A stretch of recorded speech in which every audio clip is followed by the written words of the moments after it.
아멘. 성경 말씀 욥기 16장 18절로부터 17장 16절까지 말씀 교독해 올립니다. 땅 안에 피를 가리지 말라. 나의 부르짖음이 쉴 자리를 잡지 못하게 하라. 지금 나의 증인이 하늘에 계시고 나의 중보자가 높은 데에 계시니라.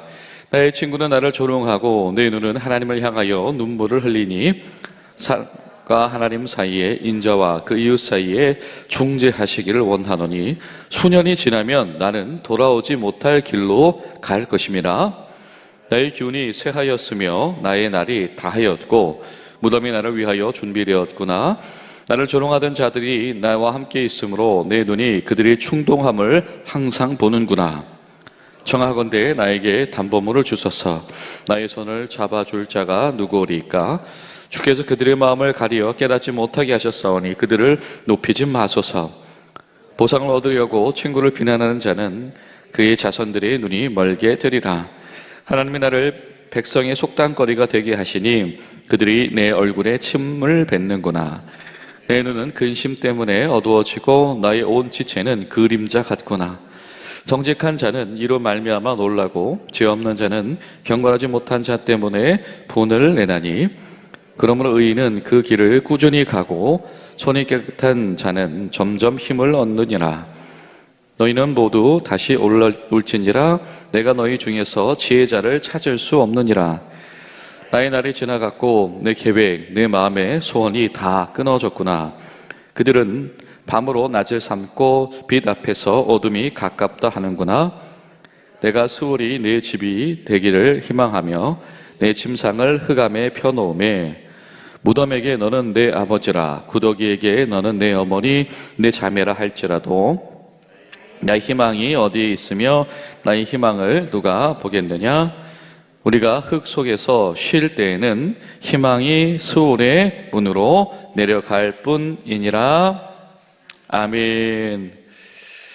나의 희망이 어디 있느냐, 나의 생애 소망이 어디 있느냐 라고 탄식하는 욥의 부르짖음 가운데 오늘 다시 한번 서게 되었습니다.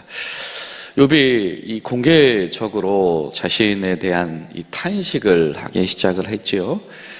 이 신앙인들을 자처하는 욥의 친구들이 욥을 향해서 한 행동의 결과는 스스로 탄식하는 일이었고, 친구들을 향하여서 원망의 탄식을 하는 일이었고, 또 하나님을 향해서 탄식하는 일이고, 나아가서는 이 욥의 탄식 소리, 지금 고난 당하는 소리가 공개적으로 이 대중들에게 들려지게 하는 그런 소위 이 촉매 역할을 하게 되었다라고 하는 겁니다.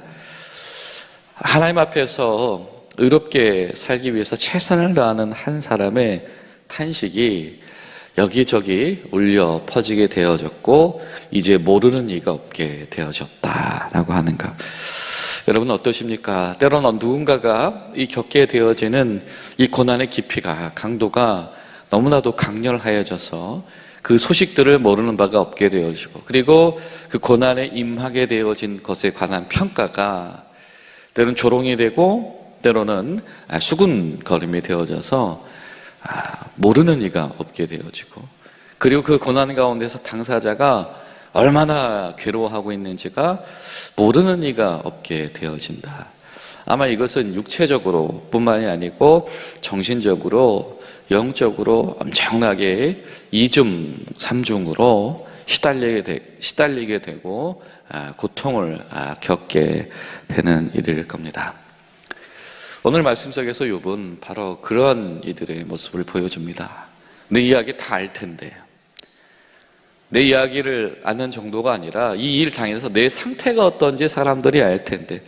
여러분 그렇잖아요. 우리가 어려움을 당해도 때로는 우리가 당당하게 그것에 대항하고 있고 버티고 있다라고 말할 수만 있어도 그렇게 부끄럽지 않을 텐데, 그 어려움 당해가지고 소위 나 망가졌습니다, 나 완전히 무너져 내려버렸습니다, 버렸습니다. 이런 모습이 드러나는 것이 더 몇 갑절에 수치스러운 일이 될 수가 있습니다. 오늘 말씀 속에서 욥이 바로 그런 수치의 이 깊은 우물 속으로 들어가고 있다라고 하는 것입니다. 그 와중에 오늘 성경은 이렇게 욥의 말을 전하지요. 땅아 내 피를 가리지 말라. 나의 부르짖음이 쉴 자리를 잡지 못하게 하라. 이 욥의 이 안타까운 이야기, 이 땅 속에 있는 피가 울부짖는다라고 하는 거, 여러분 이거 이 아벨의 죽음을 일컬어서 하는 표현 속에서도 우리가 이런 말들을 듣지 않았습니까? 지금 나의 증인이 하늘에 계시고 나의 중보자가 높은 데에 계시니라. 지금 이 원통함들이, 이 고난의 깊이와 이 속에서의 절망이 그냥 이렇게 사람들의 어떤 조롱거리 속에서 끝나버리지 않고, 그럼에도 불구하고 그럴수록 하나님을 향하여서 하나님께서 제발 좀 나의 삶 가운데 둘러보시기를 소망하는 이 강력한 이 청원의 탄식이 깊어지고 있는 것이죠. 여러분, 이 고백을 보면서 어떻게 생각이 드셨습니까? 나의 부르짖음이 머물 자리가 없게 하시옵소서. 행여라도 내 이 간절한 탄식이 가다가 멈출까봐, 혹시라도 하나님 듣지 못하실까봐, 혹시라도 하나님께서 모자라게 들으실까봐 이 쉬지 않고 가게 해달라라고 하는 것이죠. 바로 그 처절함, 바로 그 간절함, 그리고 사실은 그것이 도착할런지 들려질는지 알 수 없는 이야기이죠. 그런데 오늘 성경은 우리에게 이야기합니다. 욥이 하나님을 향하여서 그렇게 간절하게 청원하고 탄식하고 있었다. 다시 말이 무엇입니까? 하나님께서 그 욥의 그 간절한 탄식과 청원 저 멀리서 위에서 다 보고 계시며 듣고 계셨다. 그 메아리가 언제 되돌아올지 모르겠지만, 그 부르짖음이 언제 도착할는지 욥은 알 수 없었지만 하나님이 다 보고 계셨다. 오늘 성경 우리에게 증언한다라고 하는 것이죠. 자신의 이 무고함을 증명해 줄 이유가 19절에 보면 나의 증인이 계시고 중보자가 높은 데 계시다. 지금 이 땅에서는 나를 위한 증인이 없고 나를 위해서 변호해 주는 사람이 없는데, 하나님 앞에서는 분명히 하나님께서 예비하신 사람이 있지 않을까? 다른 말로 표현하면 하나님은 알고 계시지 않을까라고 하는 확신이 욥 가운데 있다라고 하는 것이죠. 20절에 나의 친구는 나를 조롱하지만 내 눈은 하나님을 향하여서 눈물을 흘린다. 사람이 나를 조롱할 때 사람을 향해서 원망의 눈물을 흘리는 것이 아니고 하나님을 향하여서 눈물을 흘리고 있다. 하나님 나를 신원하여 주시옵소서라고 하는 것이죠. 하나님이 나를 변호해 주십시오. 이 말은 하나님께서 내 마음을 알아주십시오. 제가 이제는 다시 돌아오지 못할 길로 가고 있습니다. 하나님, 제가 이런 기도 몇 번 더 못할 수도 있을 것 같아요. 그런데 하나님 나를 위해서 나의 소리를 들어주십시오. 사람이 친구를 위해서 변론하듯이 내가 친구인 줄 알았던 것은 더 이상 내 친구가 아닌데 주님께서 내 친구가 되어주십시오. 사실 이런 간청을 하고 있지요. 예수님께서 뭐라고 말씀하셨습니까? 너희는 내 친구다. 친구는 친구를 위하여 목숨을 버리나니 너희는 내 친구다. 나는 너희들의 친구다. 그래서 여러분, 우리가 중보자 되신 예수님 앞에 늘 담대한 마음으로 나아가는 것 아니겠습니까? 여러분, 우리 가운데에 이런 절망의 어떤 깊은 수렁 속에 빠지는 이들이 있을 때에 우리의 중보자 되시는, 때로 우리의 친구 되시는 주님 앞에 멀지만 간곡하게 외칠 때 그 하나님께 그 들려짐, 전달됨을 믿고 하나님을 향한 마음을 접지 않게 하시옵소서. 우리가 함께 기도하며 나아갈 수 있기를 바랍니다. 욥이 계속해서 요청을 하지요. 하나님, 나의 보증이 되어 주시옵소서. 하나님께서 나의 보증이 되어 주시옵소서. 하나님께서 내가 나의 인생이 하나님 앞에 있다라고 하는 것에 대한 증거가 되어 주시옵소서. 지금 고통이 강도가 심해질수록 이 죽음의 임박을 경험을 하고 있습니다. 17장 2절 말씀을 보면 나를 조롱하는 자들이 나와 함께 있으므로 내 눈이 그들의 충동함을 항상 본다. 자, 이 고통의 상황을 가끔씩은 눈 감으면 그렇죠, 잠시라도 마음에서 잊고 싶을 때도 있습니다. 그렇죠, 우리가 지금 심각한 어려움에 직면했을 때 잠깐 마음을 좀 쉬기 위해서라 잠깐 그 생각 안 하고 싶고 잠깐 그거 보지 않고 싶은 마음이 들 때도 있지요. 그런데 너무나도 그 비난과 조롱이 내 코앞까지 다가와 있다 보니까 그것에서 마음을 단절할 수 있는, 휴식할 수 있는 그런 순간조차도 없다라고 하는 것이죠. 둘러싸고 있는 조롱하는 사람들, 그들이 자신의 마음속에 이 역반응을 일으키는 일들이 멈추지 않게 되어진다. 여러분 그렇잖아요. 2중 3중 괴롭게 하는 것도 문제인데 잠깐 한숨 돌릴 수 있다라고 하면 버틸만 할 텐데, 그렇죠? 잠깐만 좀 한숨 돌리면 내가 좀 더 힘을 낼 텐데, 우리가 그런 마음을 품을 때도 있는데 그런 여지조차 주지 않고 그냥 쉴 새 없이 나에게 공격이 쳐들어온다라고 하는 거죠. 제발 지금 나에게 잠깐의 여유조차 허락되지 않는 이 겹겹의 이 조롱들이 몰려오고 있을 때 하나님께서 나의 보증이 되어 주십시오. 여러분, 이 욥이 이 말을 하면서 사실은 굉장히 괴로웠을 거라고 생각을 합니다. 왜냐하면 이미 욥은 한 가지 확실한 결론을 가지고 있어요. 무엇을 가지고 있냐면 지금 자신을 향한 이 재난을 누가 주신 것입니까? 하나님이 주신 것이다 라고 하는 것에는 결론을 가지고 있어요. 잘못해서가 아니라 알 수 없는 고난이 있고 불의한 자들 뿐만이 아니라 하나님 앞에서 정당한 자들에게도 하나님께서 이렇게 고난을, 내가 이해할 수 없는 고난을 주실 때가 있다. 이건 욥이 이미 알고 있는 바이지요. 친구들에게도 이야기하는 바이지요. 그런 이야기를 하면서 자신에게 이 고통을 주신 하나님을 향해서 자신의 보증이 되어달라라고 요청할 수밖에 없는 것.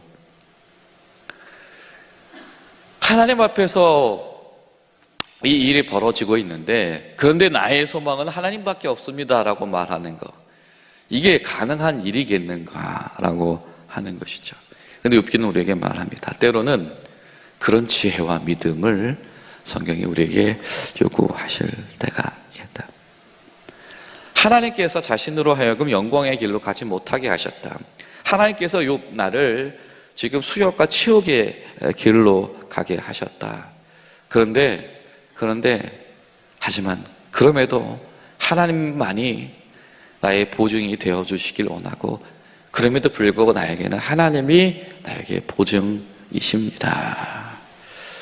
이것이 지혜이고 이것이 하나님을 향한 의인의 신뢰이다라고 하는 것이죠. 사실 5절부터 이 등장하는 말씀들은 이 속담의 인용입니다. 보상을 얻으려고 친구를 비난하는 자는 그의 자손들이 눈이 멀게 될 것이다. 이 친구들이 신앙인을 자처하는 자신의 친구들이 맞닥뜨리게 될 그런 결과일 수도 있다라고 하는 겁니다. 어떤 이들은 어떤 이 대대로 물려줄 수 있는 이 유산이 되었든지 지혜가 되었든지 뭔가 좀 보람찬 것들을 물려주기를 원하는데, 지금 당장 내 앞에, 내가 하나님 앞에 부끄러움도 없고 어떤 것도 없고 떳떳하다고 생각하는 사람들이 순간에 물려줄 것이 없게 되어줄 수 있다. 그 자손들의 눈이 쇠하게 되어져서 아무것도 보지 못한다. 이것은 무엇입니까? 실망만이 하게 되어 바라볼 만한 것이 없게 되어진다, 이런 뜻이죠. 그 자손들이 보기에 쓸만한 것이 아무것도 없게 되어질 수도 있다라고 하는 겁니다. 6절 말씀을 보면 하나님이 나의 백성의 속담거리가 되게 하시니 그들이 내 얼굴에 침을 뱉는구나. 내 눈은 근심 때문에 어두워지고 나의 온 지체는 그림자 같구나. 사실 욥이 방금 이 속담을 통해서 자신에게 그냥 비난 일조로 이야기하고 있는 친구들에 대해서 이야기를 했지만, 하나님께서 욥 자신을 사람들 입에 오르내리는 속담거리가 되게 방치하셨음도 사실은 부인할 수 없다. 욥이 지금 그런 이야기를 하고 있죠. 친구들이 이제 모욕하고 친구들이 이 침을 뱉고, 슬픔이라고 하는 것이 점점 뭐를 가립니까? 눈을 가리기 시작을 합니다. 점점 어둠으로 보여지기 시작하고 점점 볼만한 것이 없어지게 됩니다. 우리말에도 눈물이 앞을 가린다라고 하는 말이 있죠. 욥은 이제는 눈물이 앞을 가리는 사람입니다. 그 눈물이 가득 차서 더 이상 뭐가 뚜렷이 보여지지 않습니다. 깊은 물에 빠져 있는 것처럼 이제는 어디가 탈출구인지 희망이 보이지 않는다. 이중삼중으로 찾아왔고, 또는 그 하나님 앞에서 그 하나님만이 나의 보증이 되어야 한다는 마음을 품어야 했으며, 이제는 눈물이 앞을 가려서 뭐 하나 제대로 보이는 것이 없는 사람이 되어졌다라고 하는 겁니다. 자, 그런데 9절에 오늘 욥은 이렇게 고백을 하죠. 그러므로 의인은 그 길을 꾸준히 가고 손이 깨끗한 자는 점점 힘을 얻는다. 지금 눈물이 앞을 가려서 뭐 하나 이제는 바라볼 수 없는 상황이 되었다. 그런데 그 와중에 어떻게 여전히 하나님 앞에서 의로운 길을 포기하지 않는다. 하나님 앞에서 정결한 자의 삶을 포기하지 않는다. 여러분, 우리가 시야가 가려질 정도의 슬픔이 깊이가 더해진다라고 하면 이제는 다른 여유가 없지 않겠습니까? 나의 몸을 돌볼 겨를도 없는데 어떻게 선한 양심을 품을 수 있겠어요? 근데 욥이 말합니다. 눈물이 앞을 가리는 이 상황 가운데서 품어야 될 마음이 한 가지가 있다라고 한다면, 하나님 앞에서 그 의로운 길을 더 꿋꿋이 가자. 하나님 앞에서 정결함을 포기하지 말자라고 하는 것입니다. 그것이 바로 지혜이다. 비난과 조롱의 그 홍수물이 내 눈앞에 불어난다 하더라도 그것에 내가 마음의 중심이 잠식당해서는 안 된다. 이렇게 욥은 눈이 멀지 않기 위해서 애쓰는 사람이었습니다. 여러분, 그런데 이 와중에 눈먼 이들이 있죠. 누구입니까? 욥의 친구들입니다. 그들은 최초에는 신앙의 언어로 시작하였으나 지금은 뭐에 눈이 멀었죠? 비난과 조롱의 눈이 멀었습니다. 그래서 그들도 다른 것을 보지 못하는 이가 되었다. 여러분, 때는 우리가 판단을 할 때에 이것이 지식입니다. 이것이 하나님의 지혜입니다. 우리가 이런 입장으로 판단과 비판을 하기 시작을 할 겁니다. 그런데 어느 순간에 이 판단과 이 비판이 정도를 넘어서기 시작을 하고 그것이 목적이 되어지는 그 순간부터 이 비난의 홍수에 빠지게 된 친구들은 아무것도 보지 못하는 이들이 되었다. 오히려 그들은 하나님의 선을 향하지 못하였으며 하나님의 마음을 품는 일 가운데에 전혀 앞길을 내다보지 못하는 자가 되었다라고 하는 것이죠. 오늘 성경 우리에게 도전합니다. 누군가는 비난의 이 강물에 빠져 있고, 누군가는 이 절망의 이 슬픔의 강물에 빠져 있는데, 그 중에서 그럼에도 불구하고 꿋꿋이 하나님 앞에서의 길을 가려고 하는 자가 있었다. 그 사람이 오히려 욥이었다. 이러면 기도하실 때 우리가 때론 눈물, 때론 비난에 우리 눈이 가려져서 아무것도 보지 못하는 무지가 우리한테 있지 않게 하시고, 눈물이 우리 앞을 가릴 때 하나님 앞에서 그 떳떳한 길, 하나님 앞에서 정결한 길을 포기하지 않을 수 있는 믿음을 주시옵소서. 기도하며 나아가는 저와 여러분들 되시기를 주님의 이름으로 부탁을 드립니다. 기도하시겠습니다. 살아계신 하나님, 오늘도 저희를 주의 말씀 가운데 불러주시니 감사드립니다. 하나님, 오늘 저희들이 욥이 마음속에 이중삼중으로 당하는 고난, 그 상황 속에서 결국엔 하나님밖에 찾을 수 없는 그 처절함 가운데 있는 것 같으나 욥의 그 모든 형편 다 보고 계시며 욥의 마음을 붙잡아 주셔서 눈물이 앞을 가리는 그때에도 하나님을 향한 꿋꿋한 마음과 정결함을 잃지 않기 위해서 몸부림치는 그의 믿음에 힘을 더하여 주신 것을 바라보니 이 시간 우리 모두 가운데 또 우리가 사랑하는 지체들, 욥과 같이 어려움 당한 이들에게 같은 믿음을 허락하여 주시옵소서. 예수님의 이름으로 기도하옵나이다. 아멘.